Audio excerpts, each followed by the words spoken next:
Hi everyone, Comic Mike here with another video.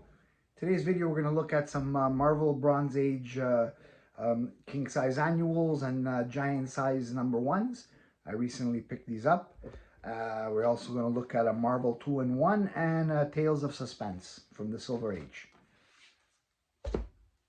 These are all recently picked up in the last week or two. And let's take a look at the first one. I am collecting these king size annuals or these giant size. I'm trying to collect them all. There are a few that are like crazy expensive, like obviously Spider-Man annual number one and giant size X-Men number one. I mean, one day they will be in my collection. I just don't know when. So I'm starting with the less expensive ones first. So first one we're going to look at is king size annual number one, the Defenders. That's a cool looking cover. We got Hulk right in the center. He is one of my favorite Marvel characters. Covered by Al Milgrom and Klaus Janson, and this one's from 1976. Now this one is part 11 of 11. A story continues from Defenders issue number 40 by Steve Gerber and Sal Buscema pencils.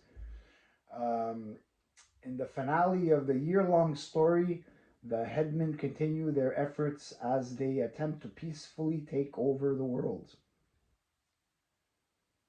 Peacefully for a change.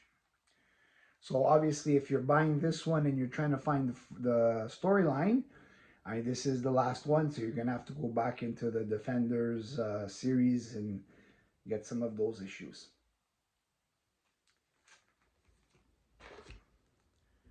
Next, we got giant size Daredevil number one, and this is from 1975.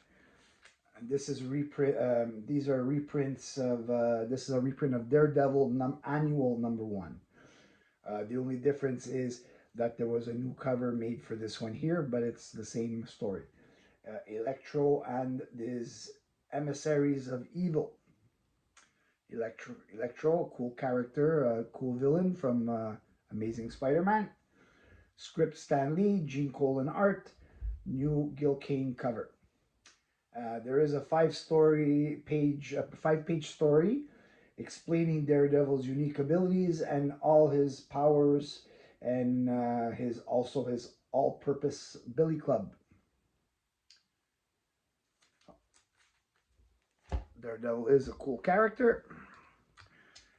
Now we're going to another one of my favorite Marvel characters, and that is Captain America. And this is giant size Captain America number one from 1975. Cover Gil Kane. Reprints Tales of Suspense issues number 59, 263. Stan Lee stories and Jack Kirby pencils. So that's a good one to have because you can, read up on all those issues in just one book. None of these are actually really expensive if you're going like mid grade or 6.0. I mean, if you're going into the high grades like 8.0 and up, then these giant size annuals they do get to a little bit more expensive, because they are the square bound. They're all square bounds, and the square bounds are always a little bit harder to find in a really high grade than a regular comic. And the last one of the giant size. So this is Giant Size Superheroes number one, featuring Spider-Man. So that's always a cool one. Anything with Spidey. Cover Gil Kane and John Romita. Manwolf at Midnight. Script Jerry Conway. Pencils Gil Kane. Inks Mike Esposito. Spidey battles Morbius, the living vampire, and the Manwolf. And there is a gallery of Spidey's most fiendish foes. So I always like when they look back at some foes of the past. Let's take a look at what we got here. And here you go. So you're starting with the burglar from Amazing Fantasy 15.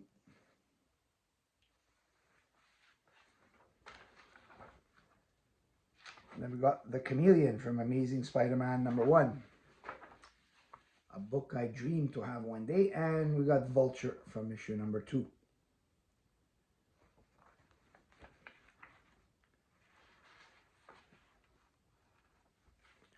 All extremely expensive books, even in the lowest of grades.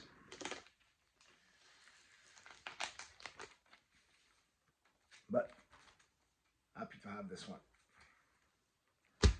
Next, we're going to take a look at, I was looking for this book for a while. I have a few issues of the series, but I always like to seek out #1s.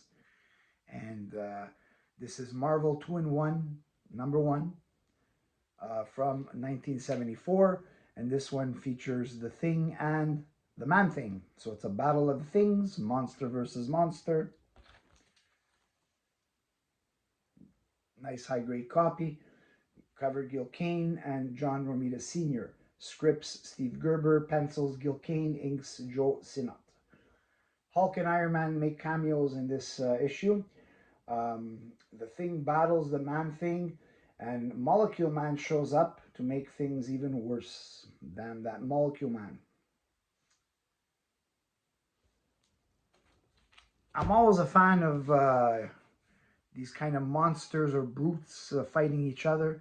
That's why I always liked the old Hulk comics, because it wasn't like like a complicated story. It was a Hulk fighting another kind of beast. Always made it more fun.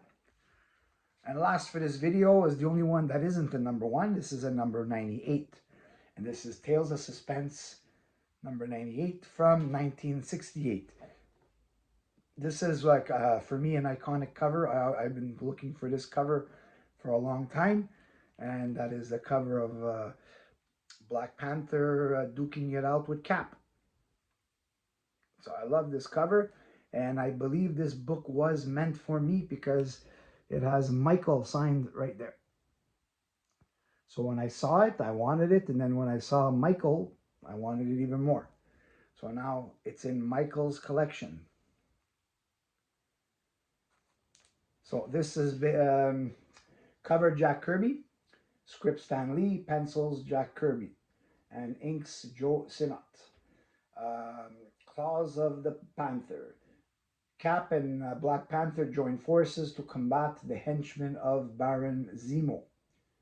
Next story is The Warrior and the Whip, script Stan Lee, pencils Gene Colan. Iron Man creates holograms of himself to confuse Whiplash during their battle. So 98, pretty much it's coming to an end of this Tales of Suspense, because everyone knows Captain America in issue number 100 became his title, and then Iron Man went to Iron Man Submariner 1, and then Iron Man #1. That's it for this video. Hope you enjoyed it. Leave a comment. Tell me which one you like. I always enjoy reading people's comments and responding. I do like to collect Marvels. I don't get as many as I get of DC or other stuff, but I always have my eye open for cool Marvel comics to collect, and I will always continue to collect them. So that's it for this video. Hope you enjoyed it. Please like and subscribe, and I'll see you on the next video.